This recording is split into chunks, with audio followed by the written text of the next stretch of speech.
If you are going into any business, you must understand the business A to Z. You must know that business. You shouldn't just go and invest because somebody now will say, okay, hey, there's good money in cement, then you go and jump into cement. You have to understand the business in and out. And that's the difference with me. I know my business in and out. You can wake me up any time and ask me about fertilizer, ask me about anything that we are doing.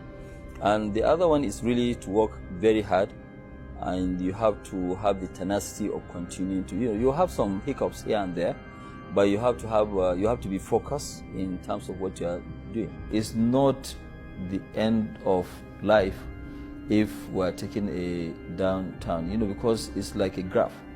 That's how business is. But you always have to be ready for good times and also for bad times. But you see, a lot of people, even the younger ones, we need to be also very, very careful, because one of the biggest issues with us Africans is that we spend our projected incomes.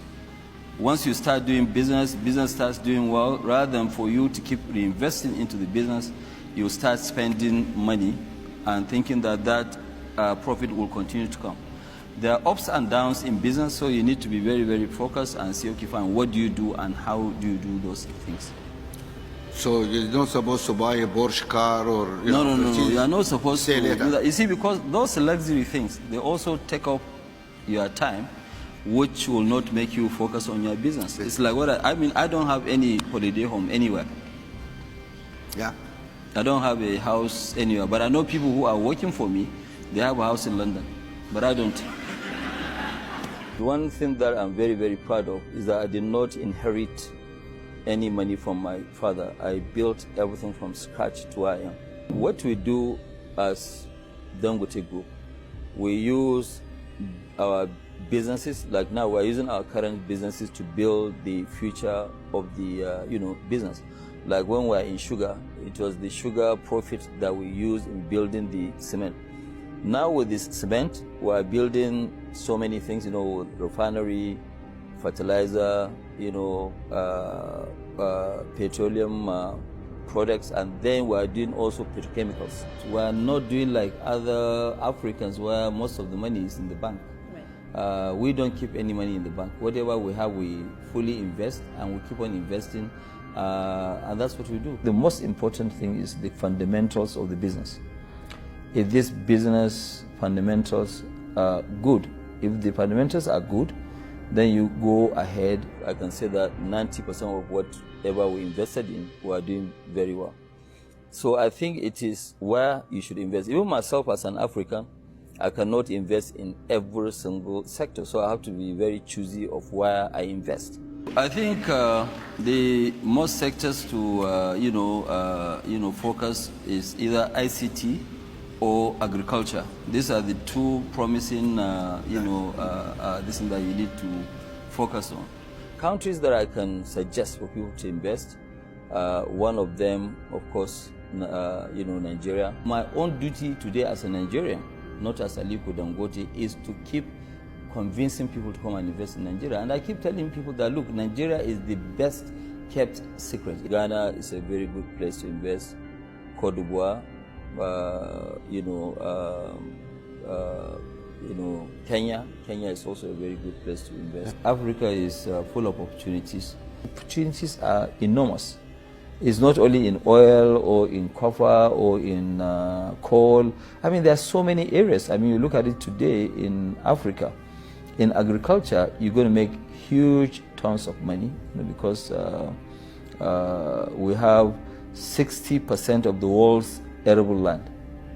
So with that, you cannot really go wrong. And you go back and look at countries like Nigeria, Cote d'Ivoire, Cameroon, all these countries before, they were living on agriculture.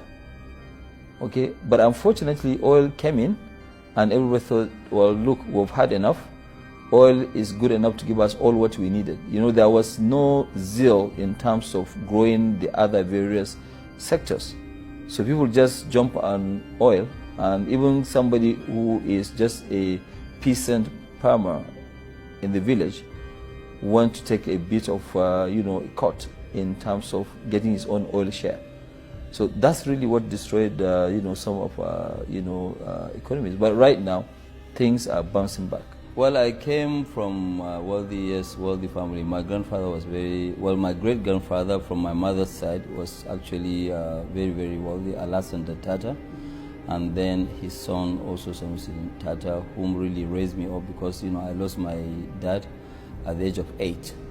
And, so after educating me, he gave me a loan of which I was grateful, and I paid back in 3 months, because business was so good. The way it is that when you first start business, your target is to make your first million. Okay, fine, I did that. But, after, a year or so, I realized that, look, I have much more than 12, 13 billion, and I said, okay, fine, all these numbers are just written numbers. Yeah. And one day I went to a bank.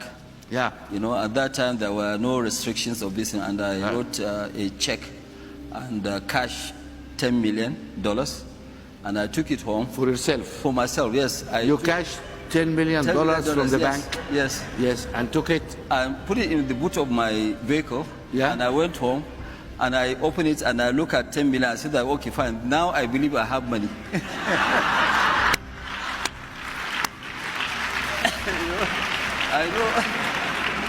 I know. So you put this in the bed and slept all night on top of it.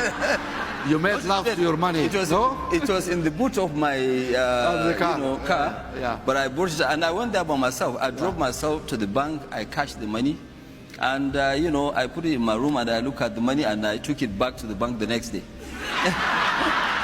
Anytime when I have excess money, I like to put more in terms of charity. Okay. I don't really have very expensive lifestyle. Can I ask you how much money you have in your wallet today? Today? Yeah, how much money you have in your pocket? You'll be very, very surprised. I don't even have, not even $1, nothing. You have no money on you? Nothing. Okay. Nothing. I have nothing. That's money for you guys. When you have money, you don't carry money.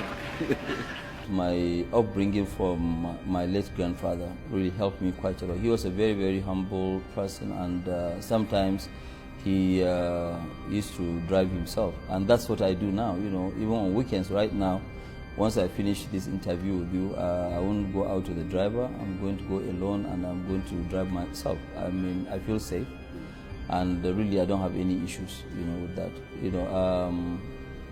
It's always better to be humble. They say that no condition is permanent. So I want to always run my life, whether I have money or I don't have money, I can run it. And it's